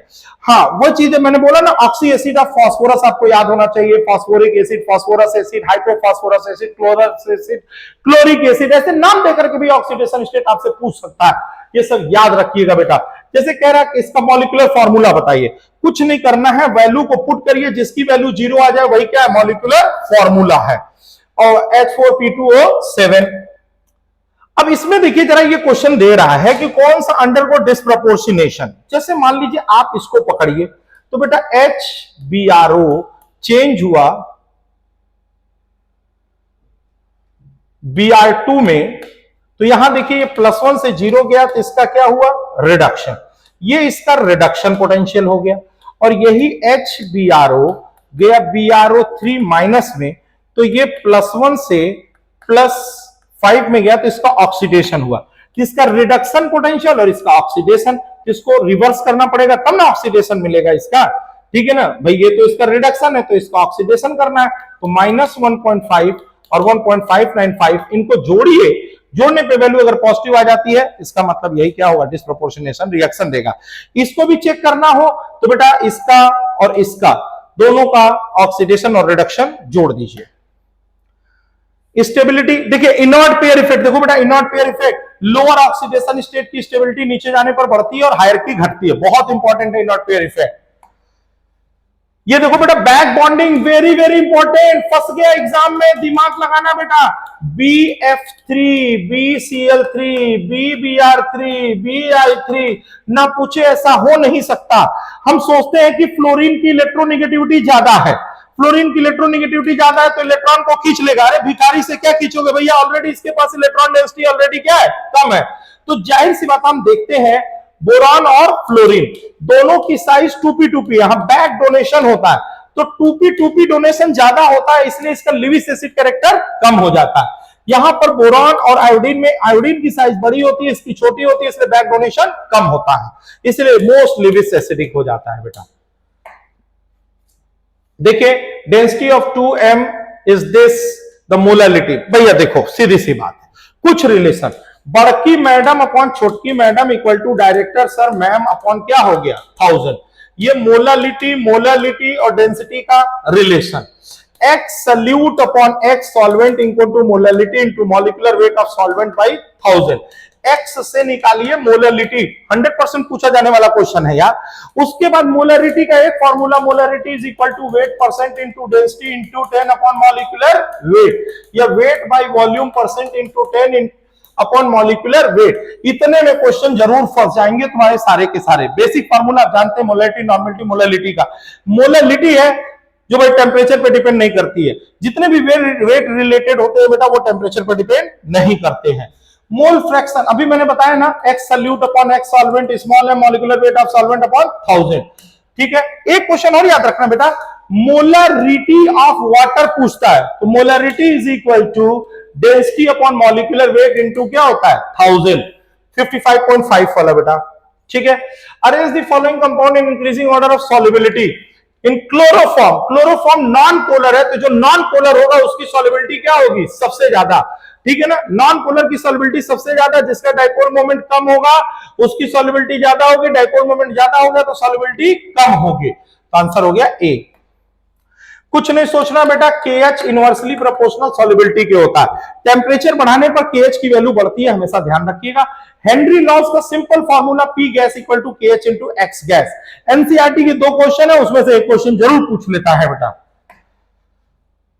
Correct option for the following, यहां पर देखिए मोलर रेशियो दिया है 3:2, बेंजीन 2 इसका, यानी N बेंजीन जो है वो 3x मान लेना, N टॉल्वीन जो है 2x मान लेना। तो जाहिर सी बात है अगर मोल फ्रैक्शन ऑफ बेंजीन निकालोगे तो 3x अपॉन 5x हो जाएगा, मोल फ्रैक्शन ऑफ टॉल्वीन निकालोगे तो 2/5 हो जाएगा, और P solution equal to P not x P not benzene benzene toluene toluene रख के टोटल निकाल लीजिए बेटा। Simple formula. ये फॉर्मूला तब लगाया जाता है जब दोनों हमारे क्या हो, वोलेटाइल हो। P not minus PS upon P not equal to X solute, ये तब लगाना जब नॉन वोलेटाइल हो। आइडियल नॉन आइडियल का एग्जांपल भूलिएगा मत बेटा, एक क्वेश्चन आइडियल नॉन आइडियल से जरूर पूछेगा, 100% पूछेगा, और वहां पर ना उसकी कैरेक्टरिस्टिक प्रॉपर्टी जरूर याद रखिएगा। ठीक है ना, डेल्टा G सबकी निगेटिव होती है, डेल्टा H सबका पॉजिटिव होता है, ये ध्यान रखना। एग्जांपल मैंने बोला ना, पॉजिटिव डेविएशन निगेटिव डेविएशन कैसा रहा, इथेनॉल एंड सीटोन। ठीक है, एग्जांपल जरूर याद रखिए। देखो बेटा पाई इज इक्वल टू होता है CRT, हमने इसके बीच में ग्राफ बना दिया तो ये हो गया इसका स्लोप इक्वल टू RT। अगला है बेटा वेपर प्रेशर, पहले ध्यान से सुनो, ये क्वेश्चन बहुत अच्छा है। P not minus PS upon P not करके तुम X निकालो, X से तुम मोलरिटी निकालो। अब मोलरिटी जब निकल जाएगी तो delta TB equal to KB into M, molarity यहां रखो, KB पुट करो, डेल्टा TB निकालो। डेल्टा TB निकल जाए तो TB minus T not B करो। अब यहां पर जो है T नॉट B जो होता है वो 100 डिग्री सेल्सियस होता है, TB निकल जाएगा। वेरी वेरी इंपॉर्टेंट क्वेश्चन, मेरा दिल कहता है ये आएगा, मेरा दिल कहता है ये आएगा। 5% बेटा देखो, अगर आइसोटोनिक की बात करें और दोनों नॉन वोलेटाइल हो तो C1 इक्वल टू C2 कर दो। 5% का मतलब हो गया 5 ग्राम इन 100 ml ऑफ सोल्यूशन, तो ये हो जाएगा 5 अपॉन मॉलिक्यूलर वेट 342। वॉल्यूम दोनों का सेम है, बवाली हटाओ, 1% वॉल्यूम सेम है, मॉलिक्यूलर वेट बस सीधे निकाल दो धड़ाक से।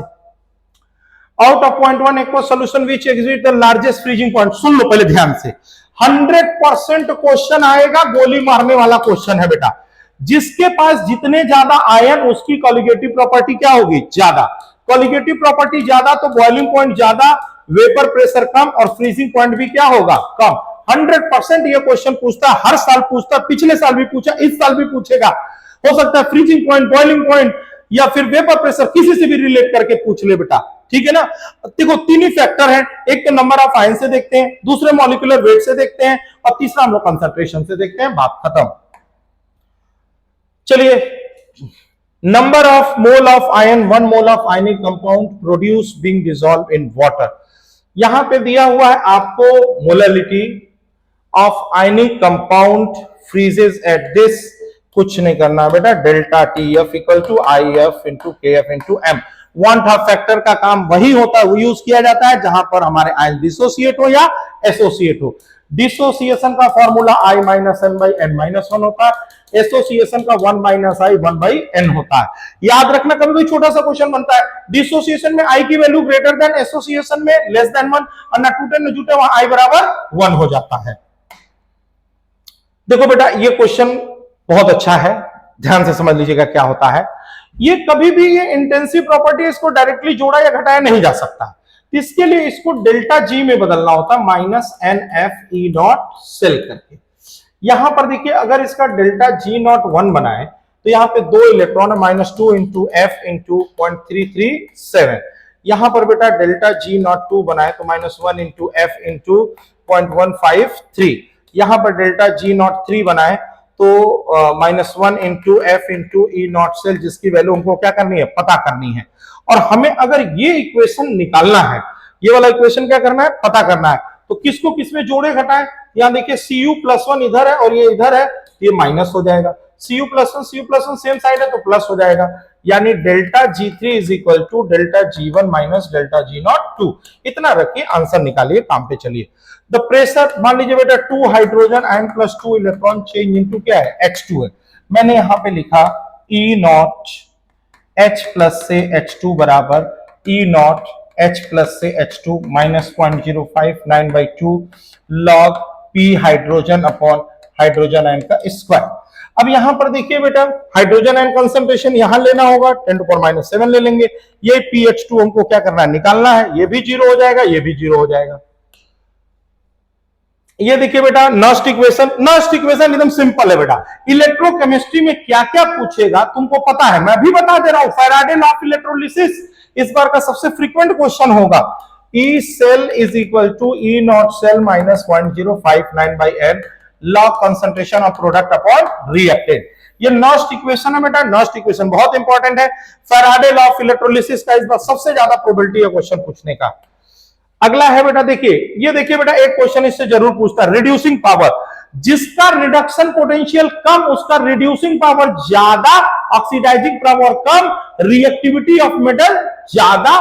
ठीक है ना, ऊपर से नीचे आते हो ना तो एसआरपी, स्टैंडर्ड रिडक्शन पोटेंशियल तुम्हारा बढ़ रहा है, रिड्यूसिंग पावर घट रहा है, ऑक्सीडाइजिंग पावर क्या कर रहा है, बढ़ रहा है, रिएक्टिविटी ऑफ मेटल क्या कर रहा है, घट रहा है। ये सब प्रॉपर्टी है बेटा। एसआरपी ज्यादा होने का मतलब होता है रिड्यूस होने की टेंडेंसी ज्यादा। ये बेटा देखिए इक्विलिब्रियम की बात करता है तो E0 cell equal to 0.059/n log Kc। ठीक है ना, E0 cell 0.059/n log Kc। एक इस फॉर्मूले को याद रखिएगा बेटा। फिर आता है conductivity of centi normal solution, तो K equal to 1/r into L/A। Cell constant पूछा है, ठीक है ना। कंडक्टिविटी K दे दिया है, R दे दिया, L/A निकाल लीजिए।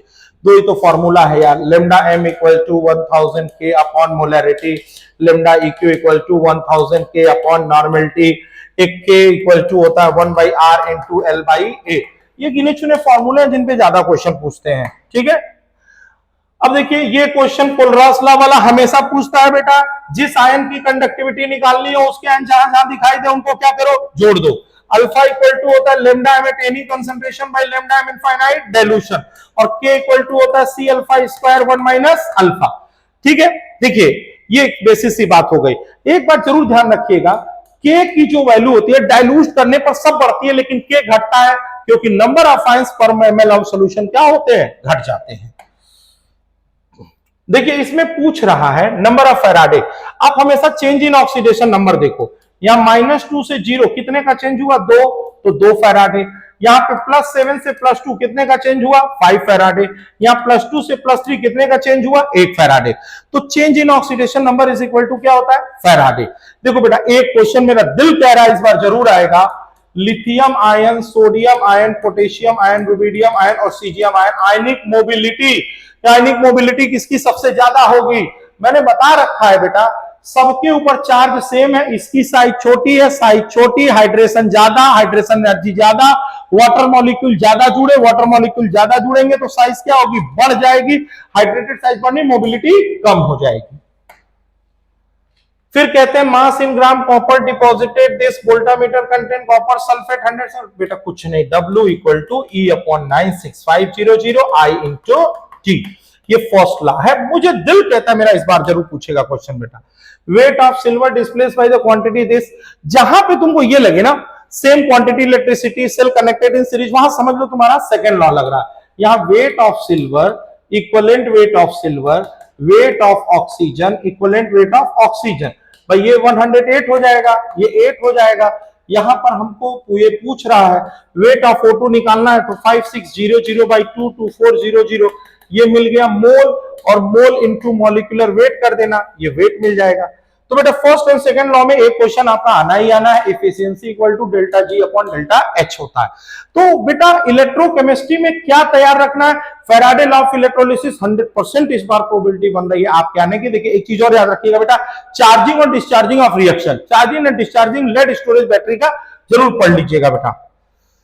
चार्जिंग का उल्टा डिस्चार्जिंग हो जाता है। अब देखो बेटा केमिकल काइनेटिक्स में मेरा दिल कहता है फर्स्ट ऑर्डर काइनेटिक्स जरूर पूछेगा, कुछ सेलेक्टिव चीजें हम वही पूछता है, नहीं पूछे। देखिए एक ये क्वेश्चन देता है, कहता है आप इसका रेट ऑफ रिएक्शन लिखिए, तो क्या लिखेंगे 1/4 dA upon dt, 1/3 dB upon dt, 1/6 dC upon dt, 1/9 dd upon dt। आपने ऐसे लिख दिया।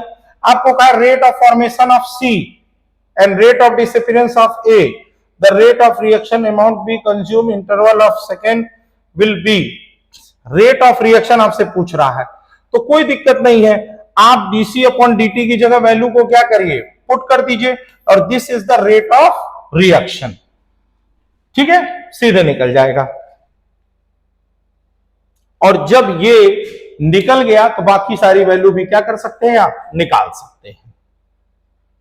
रेट ऑफ डिसअपीयरेंस ऑफ ए, ये डी अपॉन डी टी भी दिया है, dB by D T relate करके निकाल लेंगे। मतलब ये है मेरा ना बेटा, कोई भी रिएक्शन अगर आपको दे दे तो जो मोल के साथ दिया होता है वो पूरा का पूरा रेट ऑफ रिएक्शन होता है, जो बिना मोल के होता है रेट ऑफ डिसअपीयरेंस या अपीयरेंस हो गया। यहां देखिए बेटा ये क्वेश्चन बड़ा इंपॉर्टेंट है, बार बार पूछा जाता है। इसका तरीका मैंने बताया था ढकना मेथड, जैसे आपने इसको जो दो कंसंट्रेशन सेम हो उसको ढक लिया। अब ये देखिए 4 से इतना हुआ, यहां से इतना हुआ, ठीक। यानी कि करना क्या है, जब दो कंसंट्रेशन सेम हो, ओ सॉरी बेटा एक मिनट, देखिए उल्टा हो गया था बेटा। हमें जैसे मान लीजिए इसको देखते हैं, एक मिनट, हाँ जैसे ये ए और बी हमको निकालना है, ठीक है। हमने आपसे कहा कि बेटा जब दो कंसंट्रेशन हो तो उनको ढको, तो मान लीजिए बेटा आपने क्या किया, इनको कवर किया, सेम थे।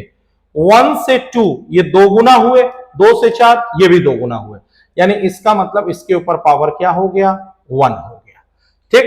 अब उसके बाद आप इसको सेम करिए, आपने इसको सेम किया, ये 2 गुना हुआ, ये 4 गुना हो गया, यानी इसके ऊपर पावर क्या हो गया, 2 हो गया, 1 and 2।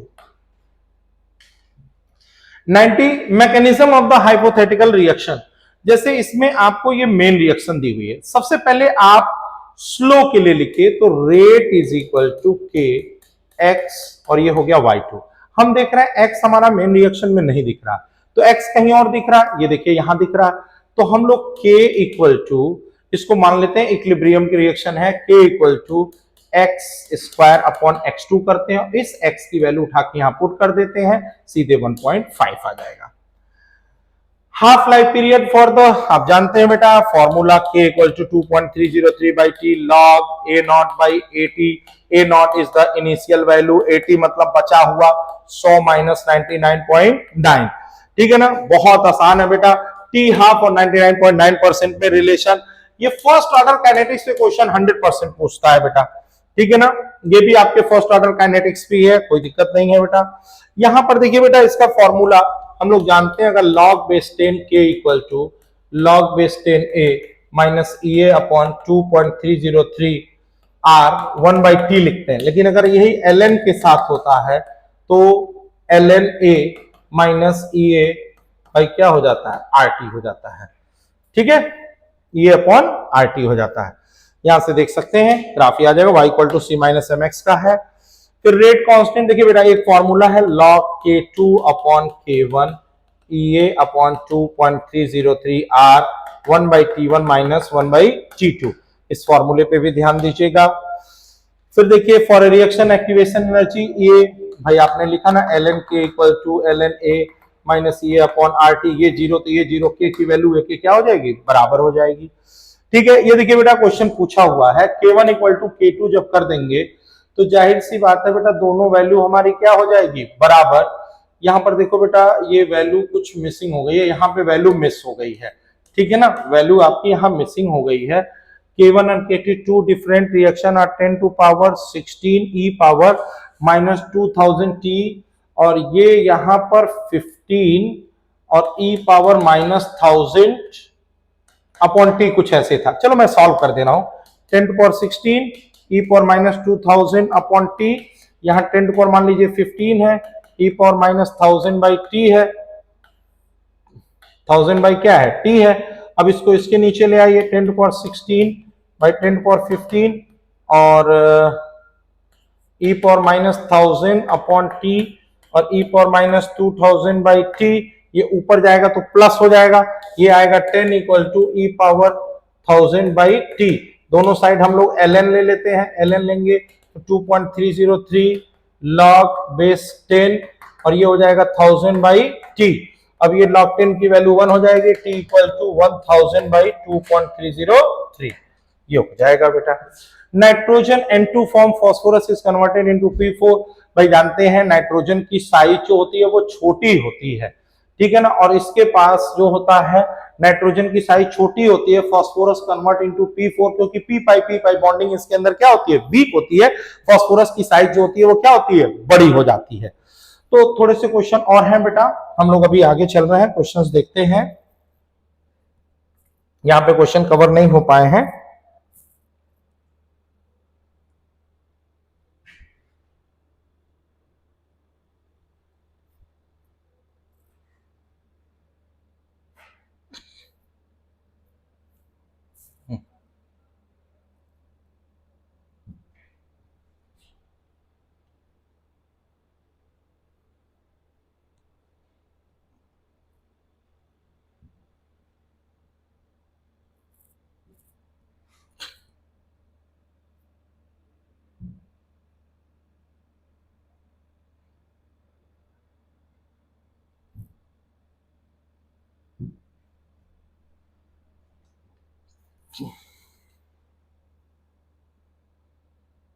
कुछ क्वेश्चन थे बेटा जो छूट गए थे, वो उसको लेकर के मैं आता हूं फिर।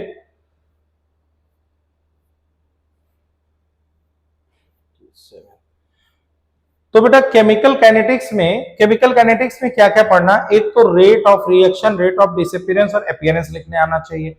उसके बाद जो है Arrhenius equation K equal to A E power minus A upon R T, उसका मैंने बताया था, वो देख लीजिएगा।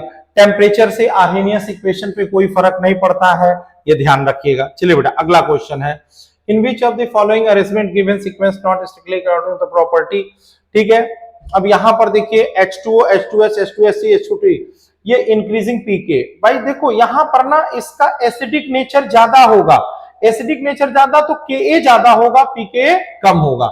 NH3, PS3, KS3, यहां पर देखिए SbH3 का एसिडिक नेचर ज्यादा है, यहाँ HI बॉन्ड आसानी से टूट जाएगा। तो इसमें देखिए ये बेटा प्रॉपर्टीज जो है ना, ये प्रॉपर्टी जरूर देख लीजिएगा, ये इसमें 100% क्वेश्चन इसमें पूछेगा। ये बेटा स्टेबिलिटी, भाई साइज छोटी छोटी होंगी तो वो ज्यादा स्टेबल होंगे, H2O ही ज्यादा स्टेबल होता है। ये देखिए HF, H2O, ये सब मतलब फ्रीक्वेंटली पूछे जाने वाले question. H2O, H2S, H2ST, increasing P के तभी क्वेश्चन मैंने डिस्कस कर ही लिया बेटा। ये देखिएगा, ये देखो बेटा फ्लोरीन, क्लोरीन, ब्रोमीन वाला जो होता है ना, वो हमेशा पूछता है। मैं तो अभी आपको बता दे रहा हूं बेटा, फ्लोरीन, क्लोरीन, ब्रोमीन, आयोडीन। पहली बात, फ्लोरीन की इलेक्ट्रोनेगेटिविटी सबसे ज्यादा, क्लोरीन की इलेक्ट्रोनेगेटिविटी सबसे ज्यादा। फिर यहां देखिएगा सल्फर से ऑक्सीजन तक, ये भी इलेक्ट्रॉन एफिनिटी से रिलेटेड क्वेश्चन पूछता है। फ्लोरीन का ऑक्सीडाइजिंग नेचर सबसे ज्यादा। बॉन्ड एनर्जी जब देखोगे बेटा तो क्लोरीन की बॉन्ड एनर्जी जो होती है वो सबसे ज्यादा होती है, ठीक है ना। इलेक्ट्रोनेगेटिविटी, ऑक्सीडाइजिंग प्रॉपर्टी सबसे ज्यादा फ्लोरीन की होती है। ये छोटी छोटी बातें ध्यान रखिएगा, ठीक है।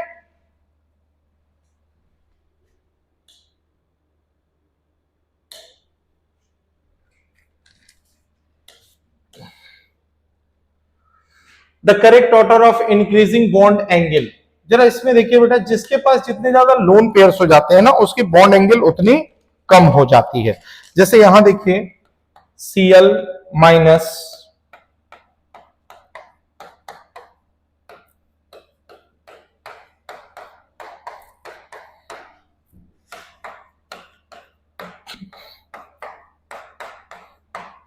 लोन पेयर जैसे जैसे इंक्रीज करता है बॉन्ड एंगल हमारा डिक्रीज करता है।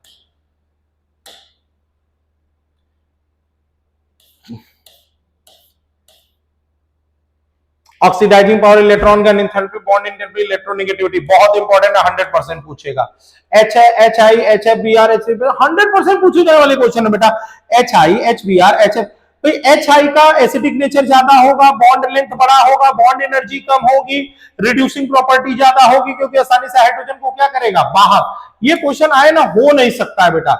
Among the following transition metal ion which have the metal ion and the 3d2 electronic configuration से related है बेटा, फटाफट हो जाएगा। Which of the following does not correctly represent correct or property of indicated against, तो देखो बेटा यहां पर मेल्टिंग पॉइंट के अंदर जो होता है ना, इरेगुलर प्रॉपर्टी पाई जाती है। सेकंड आईपी देखने का मतलब, फर्स्ट देखना है तो भाई जो कॉन्फ़िगरेशन दिया उसको देखिए, सेकंड देखना है तो एक इलेक्ट्रॉन निकाल करके देखिए। +2 ऑक्सीडेशन स्टेट, 2 इलेक्ट्रॉन निकालने के बाद सबके नंबर ऑफ अनपेयर्ड इलेक्ट्रॉन देख लीजिए, Mn के पास सबसे ज्यादा आएगा, 5 आ जाएंगे। The correct order of decreasing second ionisation energy, एक इलेक्ट्रॉन देखने के बाद आप देखो, एक इलेक्ट्रॉन निकाल दोगे तो क्रोमियम का 3d5 हो जाएगा, स्टेबल हो जाएगा बेटा।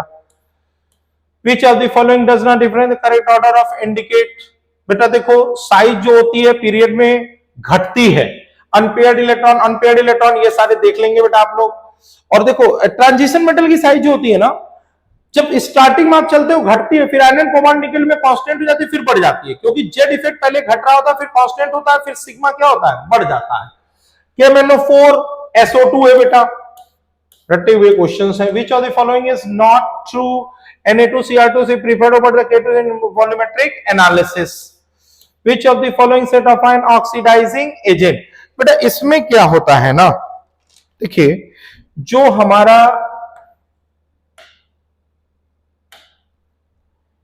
Ce4 है और Tb4 है, ठीक है, ये +3 ऑक्सीडेशन स्टेट में होते हैं।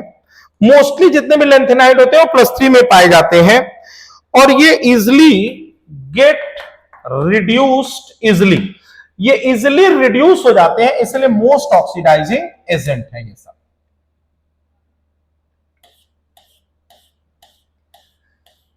अब आप देखिए बेटा, मैंने लेंथेनाइड के आपको एक्सेप्शन याद करने का तरीका बताया था, एक ला, लू, से, गुंडे, इनके अंदर क्या होता है, डी में 1 होता है, बाकी सबके अंदर डी में क्या है, 0। तो जब भी आपको जीडी का लिखना है तो आप जानते हैं 4F होगा, 5D होगा और 6S होगा, उसके आगे जेनान होगा, 2 10 18 36 54। अब ये 54 हो गया, ये 1 हो गया, ये 2 हो गया, जो बचा F में आ जाएगा इलेक्ट्रॉन, वो जीडी का हो गया। इसी तरह टीबी का लिखोगे तो जेनान हो गया, 4F हो गया, 5D 0 हो गया, 6S2 हो गया, जो बचेगा वो 4F में आ जाएगा। इसका तरीका मैंने आपको बता रखा है।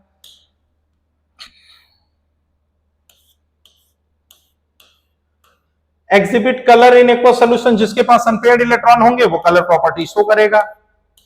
द मेन रीजन, बेटा देखिए जब एनर्जी डिफरेंस कम होती है तो वो वेरिएबल ऑक्सीडेशन स्टेट वो शो करते हैं।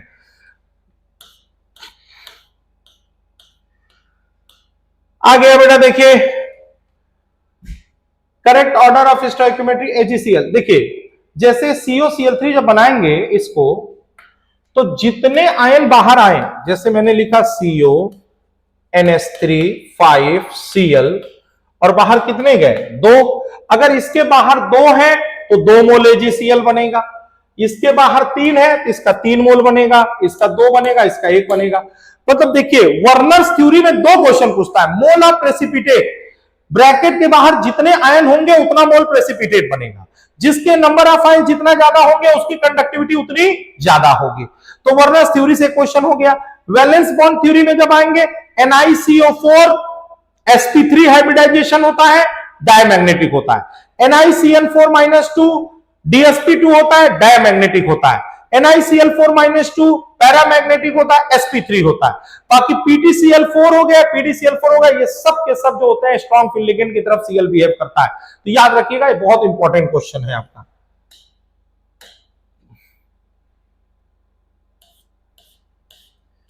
IUPAC ने में बेटा तो कोई दिक्कत ही नहीं है, पहले ऑक्सीडेशन स्टेट निकाल लो, फिर आप जानते हो ये बाइडेंटेड लिगेंड है इसलिए इसके आगे बिस लगाया जाता है, फ्लोरो है। अब अल्फाबेटिकल ऑर्डर में देखेंगे, जो पहले आएगा उसको ध्यान में रखेंगे, ठीक है ना। इसके आगे में सब बिस लगा होगा, बिस इथाइलिन डाइएमीन डाइफ्लोरो लिख सकते हैं, कोई दिक्कत नहीं है। बेटा देखो मैं आपको फटाफट एक बार बता देता हूं, आइसोमेरिज्म से 100% क्वेश्चन आ रहा है। एक क्वेश्चन देखिए, आयोनाइजेशन की पहचान अंदर वाला बाहर, बाहर वाला अंदर, हाइड्रेट की पहचान पोलर मॉलिक्यूल का एक्सचेंज होता है, कोऑर्डिनेशन की पहचान डबल ब्रैकेट जहां दिया हो, लिंकेज आइसोमेरिज्म लिंकेज की पहचान ये होती है जहां एम्बिडेंटेड लिगेंड हो, और जहां पे क्वेश्चन में अगर पूछ लेता मैक्सिमम उसमें देखिएगा अगर लिंकेज का आइसोमेरिज्म का एग्जांपल दिया हो तो वो वाला आंसर हमेशा आता है। ठीक है ना बेटा, ये एग्जांपल तो बहुत इंपॉर्टेंट है, सुन लीजिए। COCl2 हमेशा पूछता है बेटा, ethylene diamine, ethylene diamine, Cl और Cl, ये हो गया बेटा हमारा ट्रांस, जो ऑप्टिकली एक्टिव नहीं है क्योंकि प्लेन ऑफ सिमेट्री आ जा रही है। फिर जब हम इसी को ऐसे बनाते हैं En, और ये हो गया En, ये Cl और ये Cl, तो बेटा ये होता है सिस, ये सिस है और ये क्या है trans.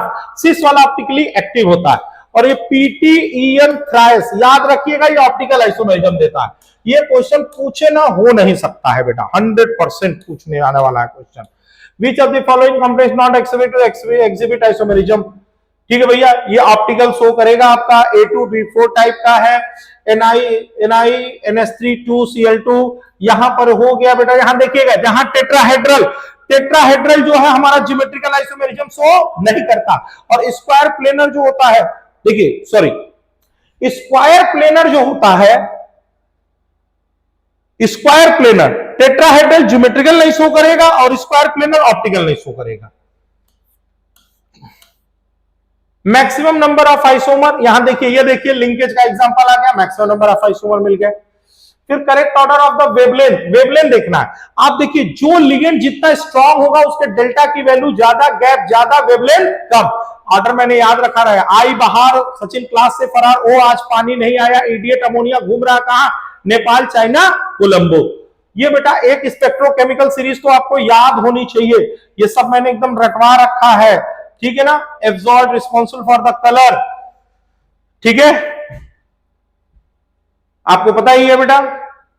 Correct order of energy absorb which is responsible for the colour of complex, यहां पे सबका ऑक्सीडेशन स्टेट निकालिएगा, NiEN +2 में है, ये सब +2 में है, +2 में है, ये सब जो है बाइडेंटेड लिगेंड है बेटा, ठीक है ना। तो ये सबसे ज्यादा आपका C होगा, फिर आपका A है, फिर आपका B है। En जितना ज्यादा स्ट्रॉन्ग फील्ड लिगेंड होगा, ये मोर स्ट्रॉन्ग फील्ड लिगेंड है, ठीक है ना, क्योंकि En जो है ज्यादा स्ट्रॉन्ग फील्ड है, फिर ये En है, फिर सबसे ज्यादा स्टेबल आपका ये होगा, मोर स्टेबल, लेस स्टेबल, फिर ये स्टेबल है। याद रखिएगा बेटा, एकदम ये एकदम रट्टा मार लीजिएगा, रट्टा टाइप का है ये, तो बेटा आपको याद ही है ऑर्डर क्या होता है। हाँ, एक मैंने आपको याद कराया था बेटा, इसका 40 के उम्र में लोग नॉटी हो जाते हैं, ठीक है, T4T नॉटी, 40 की उम्र में लोग नॉटी हो जाते हैं, यानी डेल्टा T बराबर 4/9 डेल्टा O। ये क्वेश्चन खूब पूछे है बेटा। D6 को अगर लो स्पिन कॉम्प्लेक्स में भरना है, D6 को बेटा लो स्पिन कॉम्प्लेक्स में भरना है, तो आपको देखिए, आपने तोड़ना सीखा था ना बेटा, कि ये D ऑर्बिटल जो है हमारा ये टूटता है, दो सेट में टूटता है, एक लोअर टूटता है, एक हायर टूटता है, ये बीच का गैप होता है, मैंने गैप भी याद कराया था, 2 में टूटता है, ये 0.6 होता है, ये 0.4 होता है, ये माइनस होता है, ये क्या होता है प्लस होता है। लो स्पिन कॉम्प्लेक्स है तो 1 2 3 4 5 6 सारे के सारे इसमें पेयर्ड हो गए, 6 × -0.4 डेल्टा O, ठीक है ना। अब देखिए पेयर्ड इलेक्ट्रॉन कितने हैं, 3 हो गए, 3p हो गया बेटा, ठीक है।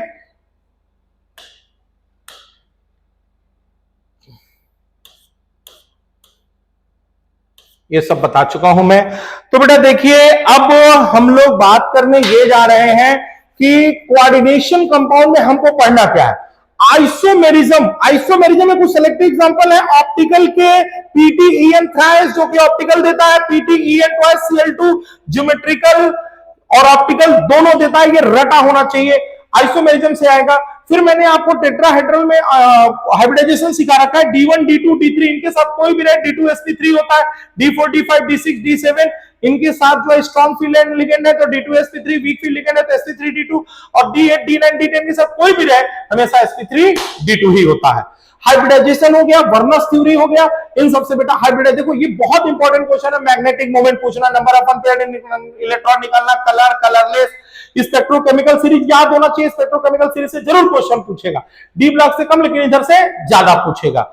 तो देखिए केमिकल काइनेटिक्स में मैंने आपको बता दिया, केमिकल काइनेटिक्स में फर्स्ट रेट ऑफ रिएक्शन लिखने आना चाहिए, फिर उसके बाद फर्स्ट ऑर्डर काइनेटिक्स अच्छे से तैयार हो, इलेक्ट्रोकेमिस्ट्री में नस्ट इक्वेशन हो गया, फैराडे लॉज ऑफ इलेक्ट्रोलिसिस हो गया, सॉल्यूशन के अंदर जो है ना बेटा, सॉल्यूशन में फॉर्मूले, कॉलिगेटिव प्रॉपर्टी और इसके दोनों फॉर्मूले, आइडियल और नॉन आइडियल के एग्जांपल याद रखना।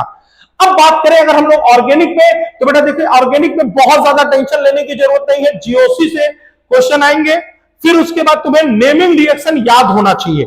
Naming reaction Hofmann bromide degradation, carbylamine reaction, aldol condensation, Cannizzaro, Wolff Kishner, Sandmeyer, Reimer Tiemann, Kolbe electrolysis, ozonolysis, ये सब बेटा Wolff Kishner reaction, Balz Schiemann reaction, diazonium salt वाले जो रिएक्शन है, ये सब बेटा नेमिंग रिएक्शन अब एकदम याद कर लो। नेमिंग रिएक्शन से पक्का मैं लिख के दे रहा हूं, 4 क्वेश्चन तुम्हारा आना ही आना है, जो नहीं सो बेटा 100%। एल्डाल हो गया, कैनिजारो हो गया, उल्फ केशनर हो गया, ये सब बेटा फ्रीक्वेंटली पूछे जाने वाले क्वेश्चन है। इसी तरह बेटा मोल कॉन्सेप्ट से लिमिटिंग रिएजेंट हो गया, एटॉमिक स्ट्रक्चर मैंने बता दिया, पीरियोडिक टेबल में बता ही दिया बेटा। उसके बाद देखिए केमिकल बॉन्डिंग के इंपॉर्टेंट क्वेश्चन मैंने आपको बता दिया, डाइपोल मोमेंट, बॉन्ड एंगल हो गया, मॉलिक्यूलर थ्योरी आना ही आना है। उसके बाद आगे चलिए तो आपको इक्विलिब्रियम बता दिया, थर्मोडायनेमिक्स बता दिया, पूरा का पूरा एक बार केमिस्ट्री आपको जो है बेटा आपके चरणों में मैंने रख दिया है। हे प्रभु आप सभी लोगों का कल्याण हो, आप सभी मेरे बच्चे खूब अच्छा पेपर करके आइए, बिल्कुल निराश मत होइएगा। पेपर मिलते ही उसको पहले जज कर लीजिएगा, एक बार अच्छे से देख लीजिएगा, जो पोर्शन आसान हो वहीं से शुरू करिएगा। मैं बार बार कहता हूं जो पोर्शन आसान हो वहीं से शुरू करिएगा। तुम कहोगे पेपर कैसा होगा, मैं भगवान नहीं हूं बता दूंगा कि कैसा होगा, लेकिन ये जरूर गेस कर सकता हूं पिछली बार से लेवल थोड़ा कम होगा, लेकिन बहुत आसान से ऊपर ही होगा। कट ऑफ लेवल आपका 550 से 600 के बीच में जाएगा, बिना पेपर के ही मैं बोल दे रहा हूं। तो बेटा याद रखिएगा, पेपर का लेवल जज करने का सबसे अच्छा तरीका, एक बार पेपर पलटने पे आपको अगर बढ़िया से तैयारी करके गए हैं तो समझ में आ जाएगा।